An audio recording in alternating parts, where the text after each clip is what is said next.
Sr. Presidente do Conselho da CNE, Dr. Domingos Fernandes, a Sra. Coordenadora da Comissão Especializada de Professores e outros profissionais de educação da CNE, a Dra. Assunção Flores, estimada Cristina Santos, diretora do CEFAI Oeste, nas vossas pessoas, eu cumprimento todos e todas que estão aqui hoje conosco. Dou-vos as boas-vindas e expresso a minha profunda satisfação de poder receber este seminário aqui em Caldas da Rainha. Eu tinha aqui umas notas magnificamente preparadas para dizer neste momento, mas enquanto estava ali sentada pensei, eu não gosto mesmo nada de falar a partir de um papel e gosto muito mais de falar de improviso, porque na verdade é o improviso é que cria uma ligação entre nós e quem nos ouve. Eu fico muito feliz, e há pouco, quando o Sr. Presidente do Conselho da CNE me agradecia por ter recebido aqui, por termos Caldas da Rainha recebido este seminário, eu depois fiquei a pensar, na verdade, que outra coisa podem fazer os municípios se não contribuir para este esforço nacional de fazer com que as estruturas realmente possam cumprir a sua missão de uma maneira integrada. A CNE é uma estrutura nacional, é um conselho consultivo, segundo julgo saber. De qualquer forma, a vinda aos territórios é sempre muito importante. É importante para as estruturas nacionais e é também importante para os territórios. Eu creio que se alguma dúvida houvesse de que os municípios podem ser um parceiro absolutamente central nos esforços das políticas nacionais, as transferências, os processos de transferências de competências que estão em curso ainda e que começaram há alguns anos, provaram, creio eu, sem margem para dúvidas, de que as políticas nacionais são muito mais bem aplicadas, são muito mais eficazes e são muito mais significativas quando os territórios e as autoridades que estão à frente desses territórios têm uma palavra a dizer e, sobretudo, têm um envolvimento na primeira pessoa. O processo de transferência de competências da educação foi difícil, é complexo, pela sua magnitude e também por ter sido, no caso de Caldas da Rainha, um dos primeiros processos.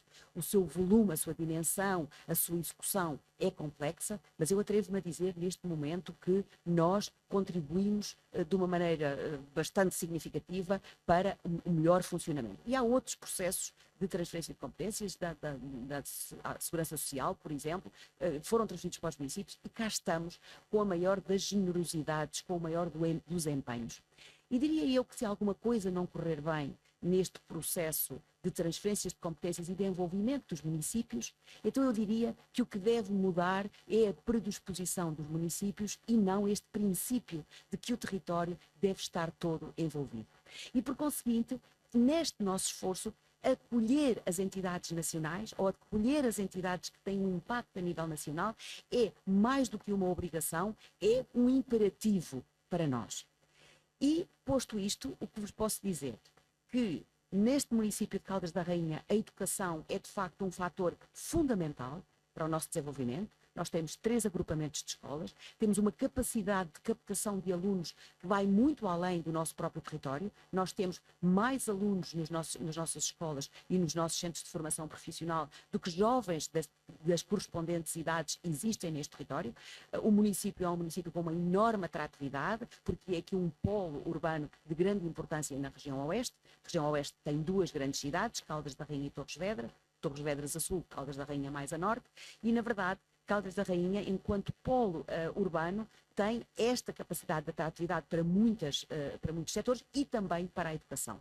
E o trabalho aqui, creio eu, mesmo falando em nome próprio, que tem sido desenvolvido entre o município e os agrupamentos e as escolas profissionais de uma forma muito solidária, muito acompanhando e com interações em ambos os sentidos. Nós constantemente desafiamos as escolas e os agrupamentos para aspectos que consideramos significativos na educação e na vida da cidade, e os agrupamentos, do mesmo modo, nos desafiam constantemente, e este evento que irá decorrer hoje é exemplo justamente de uma interpelação que recebemos do CEFAI Oeste e que com todo o gosto acolhemos. Dito isto, não me alongarei mais, porque sobre aquilo que vos traz hoje, aqui, todos vós poderão falar com muito maior propriedade do que eu, apenas dizer que é para mim uma grande satisfação. Eu devo dizer que somos colegas, eu fui professora durante muitos anos, é certo que também já não o sou há muitos anos, e como se diz, um professor é sempre um professor, é assim mais ou menos como um padre e um médico, não é? É sempre padre, é sempre médico, e um professor também é sempre professor. E nesta minha função de vereadora, novel, que eu só sou vereadora há 4 anos e não tinha vida política ativa, ter sido professora durante os anos que fui, foi um dos fatores que enriqueceu a minha mundividência. Nós, para termos um cargo eletivo, temos de ter várias competências, e há uma que foi aí do vosso lado, enquanto professores, que eu desenvolvi. A capacidade de estar com as pessoas, a capacidade de perceber que um jovem não é só um jovem é todo o mundo que temos pela frente, que a construção da nossa sociedade nasce na escola, nasce noutros sítios, mas enquanto educação, enquanto o rumo de um país para aquilo que queremos nos cidadãos futuros, nasce na escola, nasce de tudo o que se fizer de bem e de mal na escola, sendo certo que Portugal tem um longo caminho de fazer bem, e os resultados que temos bem o provam. Diria eu que, como anseio para o futuro, no que diz respeito à educação, eu expressaria apenas não tanto como vereadora, mais como cidadã, é que agora aprofundemos outros aspectos da escola, que eu acho que, na ânsia de termos apanhado o comboio do enormíssimo atraso que este país tinha há 50 anos, quando finalmente teve escola para todos, e como digo, que foi um processo muito bem sucedido, apanhámos muito desse comboio, e eu diria agora, no plano pessoal, que falta-nos a última parte, que é envolver os nossos alunos no pensamento sistemático e crítico. Essa parte, mercê até do atraso que tínhamos e da necessidade que tínhamos de apanhar as questões da aprendizagem, da instrução, de saber mais, agora é o saber melhor, é o envolver os nossos jovens de tal modo que pensar passa a ser um imperativo categórico das suas vidas, que pensar passa a ser um exercício cotidiano.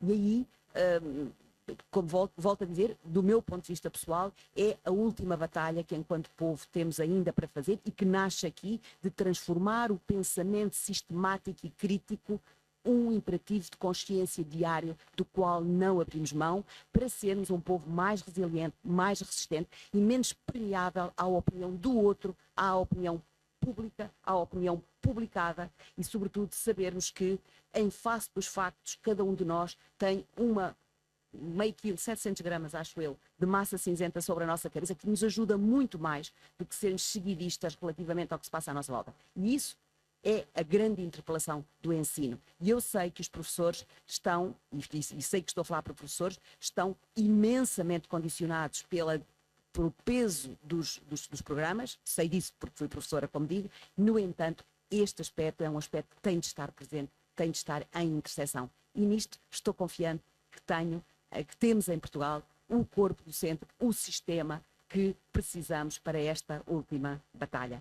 Termino esta minha intervenção com uma palavra. Espero que apreciem a vossa estada em Caldas da Rainha. Caldas da Rainha é a minha cidade, nasci cá, andei muito por fora, agora estou cá outra vez. Devo dizer-vos que é uma cidade muito aliciante, com uma vida cultural muito ativa.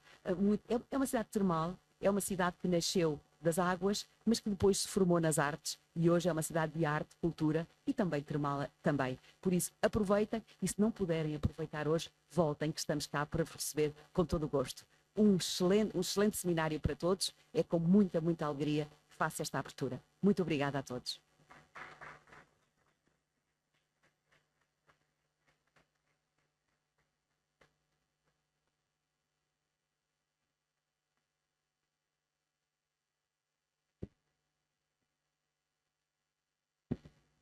Excelentíssimo Senhor Presidente do Conselho Nacional de Educação, Professor Dr. Domingos Fernandes, Excelentíssima Senhora Vereadora da Educação da Câmara Municipal de Caldas da Rainha, Doutora Conceição Henriques, caros e caras conselheiras, caros e caras diretores de agrupamentos e escolas não agrupadas que estejam por aqui, caros diretores de centros de formação da decisão de escolas, caros e caras professoras, caros e caras oradoras também, caros colegas.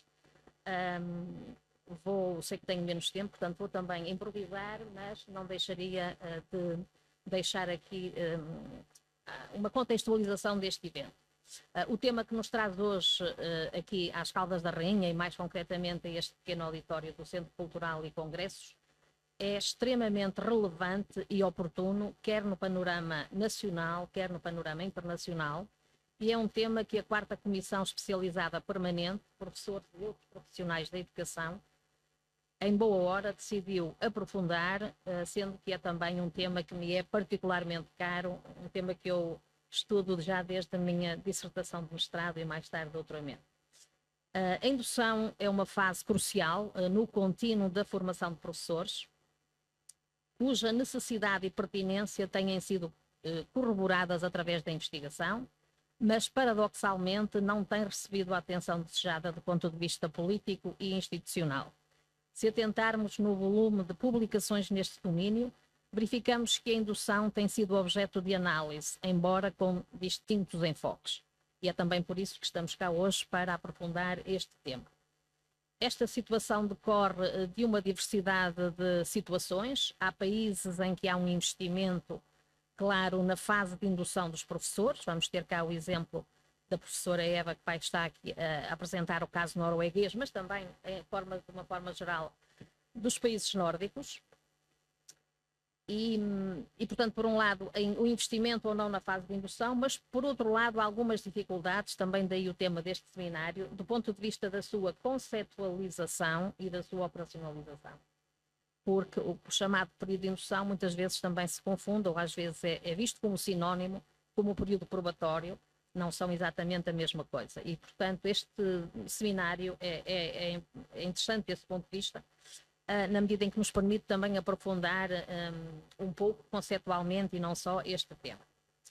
De facto, a indução profissional dos professores, embora ela seja uma temática que tenha atraído a atenção de académicos, de investigadores um pouco por todo o mundo, como referi, nem sempre tem sido uma prioridade política.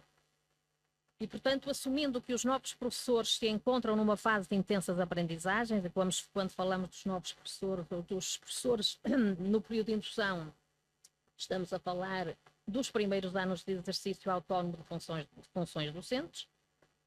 Entre o primeiro e o terceiro anos, há quem considere os 5 primeiros anos a fase em que os professores poderão ser considerados professores principiantes. Mas estamos a falar, sobretudo, do primeiro ano de exercício autónomo de funções docentes após a formação inicial.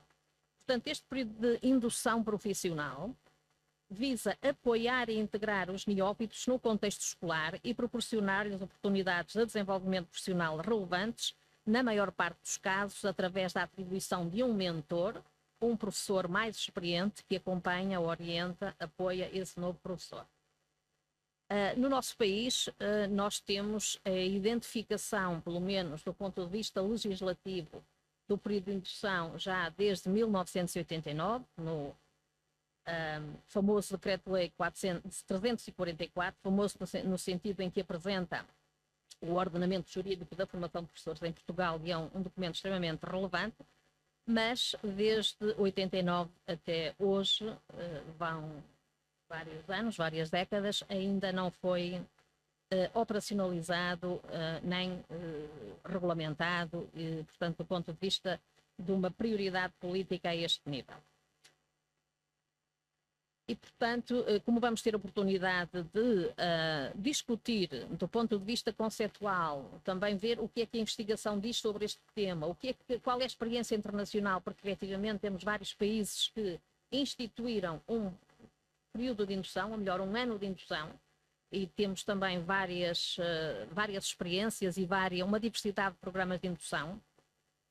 O que eu gostaria de dizer é que, se olharmos para os dados do TALIS, também verificamos que, mesmo assim, há uma percentagem ainda reduzida de professores que beneficiam de um período de indução, ou de uma indução, digamos, mais formal, no seu primeiro ano de ensino, nomeadamente.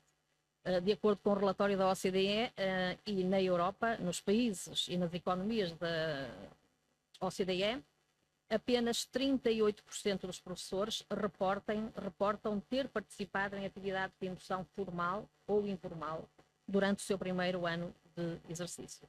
Claro que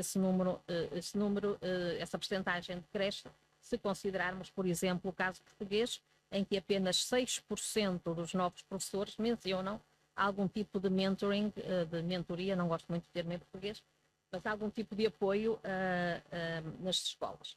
É importante também ainda referir, e vou terminar brevemente, que o próprio Conselho Nacional de Educação, em vários documentos e também já em 2 recomendações, fez referência a esta temática da indução.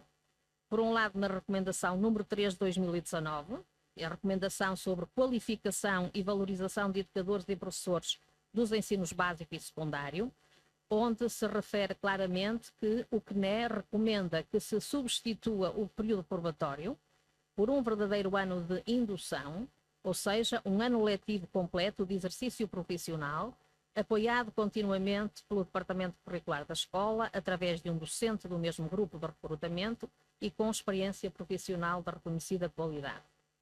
Também a recomendação número 3 de 2024, esta mais recente, que incide sobre as dimensões estruturantes da profissão docente, para além de destacar a importância de reforçar o contínuo da formação, formação inicial, indução e formação contínua, destaca que é fundamental criar programas de indução profissional para os professores que entram na profissão, depois de concluída a formação inicial, que potenciem a sua socialização profissional e o desenvolvimento de uma cultura profissional colaborativa entre os professores mais experientes e os neófitos.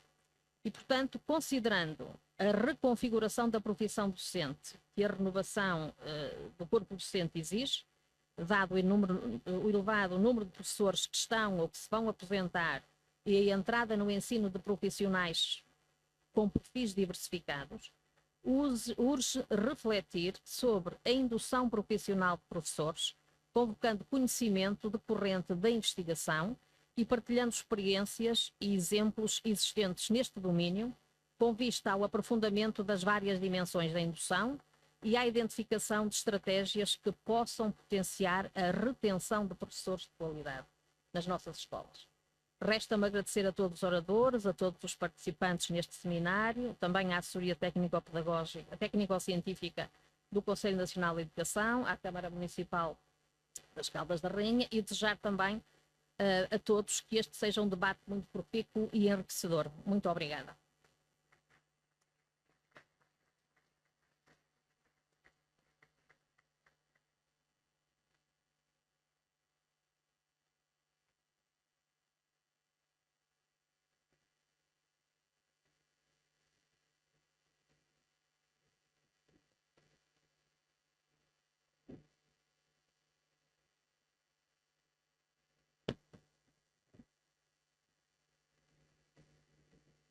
Muito bom dia a todas e a todos.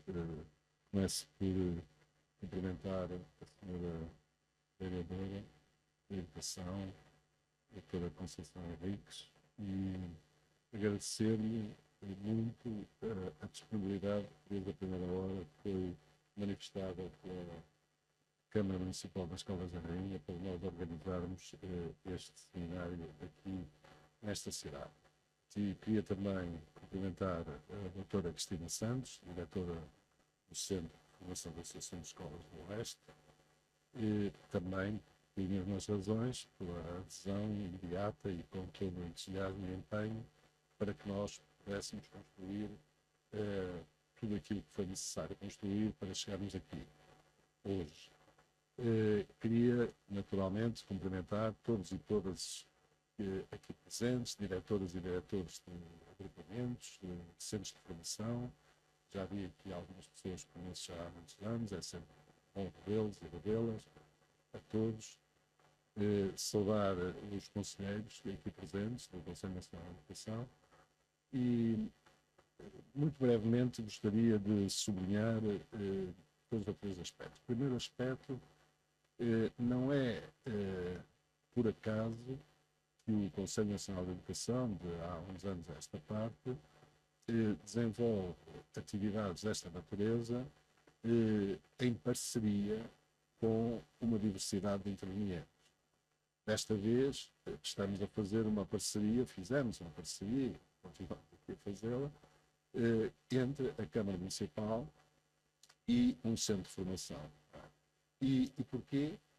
Porque a senhora vereadora até já teve a ocasião de fazer referência, nós estamos, enfim, num momento da vida do nosso país e de desenvolvimento da educação e da sociedade portuguesa, em que a descentralização para as autarquias locais no domínio da educação é um processo completamente irreversível. Não sei se alguém tem ainda a noção de que isto vai tudo voltar para trás. Não pode voltar para trás, não vai voltar para trás, e é irreversível e é desejável. E é desejável, não é? Quer dizer, porque não faz sentido nenhum, não, e todos nós reconhecemos isso, muitos de nós, há muitos anos, que uma escola que está situada, bem, aqui Caldas está muito próximo, mas mesmo nas Caldas não faz sentido que tenha de ser governada a partir de um centro de Lisboa, a partir de um centro que muitas vezes não está sequer conectado com as reais problemas e as reais necessidades locais, e por isso, e por muitas outras razões, quer dizer, que são, não vou aqui explicitá-las, é absolutamente fundamental que as autarquias locais intervenham dentro daquilo que está estabelecido, naturalmente, cada vez mais no desenvolvimento das políticas públicas de educação no país. E com isso ganha a cidade e em particular uma cidade, muito concretamente como esta, também já aqui foi referido, que é uma cidade muito orientada para as artes, não é? Muito orientada para as artes, com uma grande tradição na área da cerâmica, como sabem, e que eu visito várias vezes por ano, precisamente por causa dessas iniciativas, enfim, e outras coisas bonitas que há aqui na cidade, no domínio da cerâmica, nomeadamente a famosa fábrica, enfim, passa a publicidade de Bordal Pinheiro, que eu visito sempre com imenso gosto, e outro tipo de atividades. E essa característica e outras que a cidade tem, e que as cidades têm de nos reposicionar perante a cidade como educadora. Isto bem a propósito do movimento das cidades educadoras, não é? Que tem uma carta de princípios que de facto é muito desafiadora e que é uma carta de princípios de futuro. Porquê? Porque mobiliza as cidades, mobiliza aquilo que as cidades têm, as estruturas culturais, mobiliza as estruturas sociais, mobiliza o tecido económico, o tecido científico, quando existe. Existem sempre motivos para que a ciência esteja presente. Estou-me a lembrar, por exemplo, da questão da distribuição da água, ou da questão da recolha e tratamento do lixo, não é?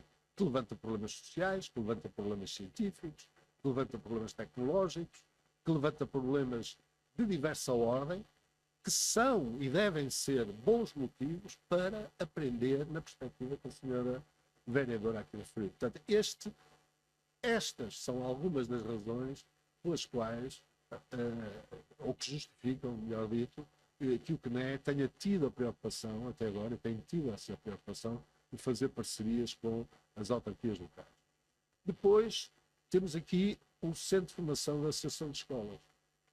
E também, reparem, nós estamos num momento da nossa vida, em termos da educação, em que nós vamos ter, nos próximos 10, 15 anos, uma alteração muito radical, muito profunda do corpo docente a nível nacional. Por força das apresentações, portanto, vai haver uma renovação, não é?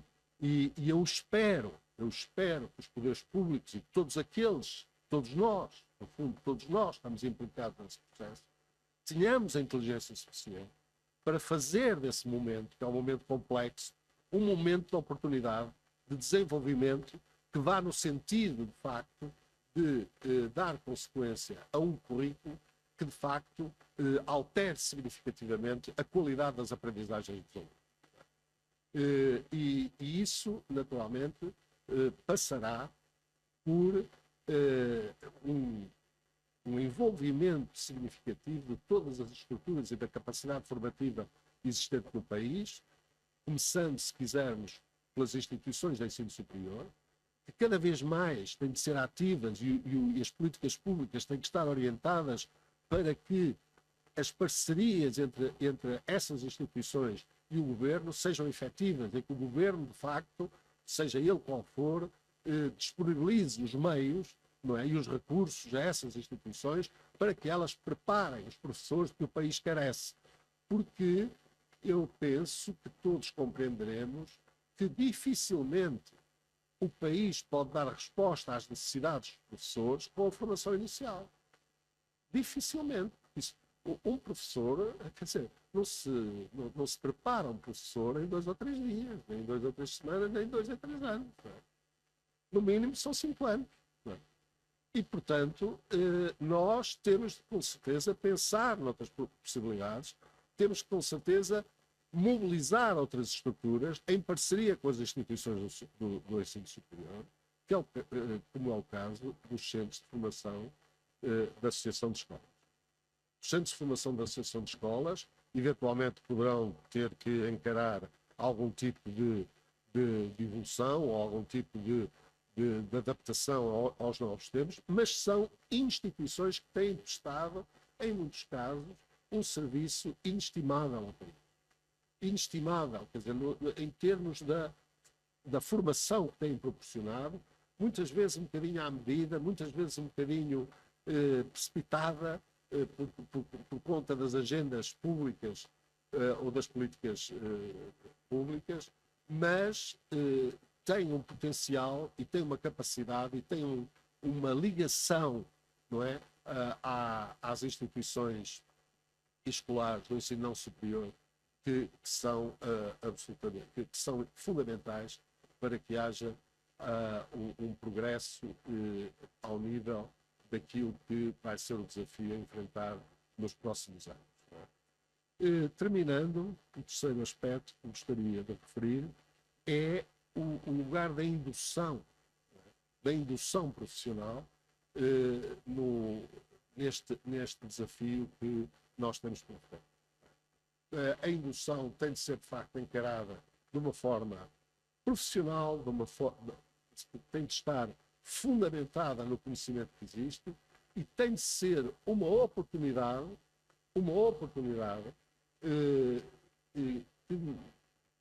que permita aos jovens professores, àqueles que estão a iniciar a profissão de professor, desenvolva 2 coisas, enfim, faço a expressão, que para mim sempre foram, desde muito jovem, considerei absolutamente fundamentais. Uma é a identidade profissional.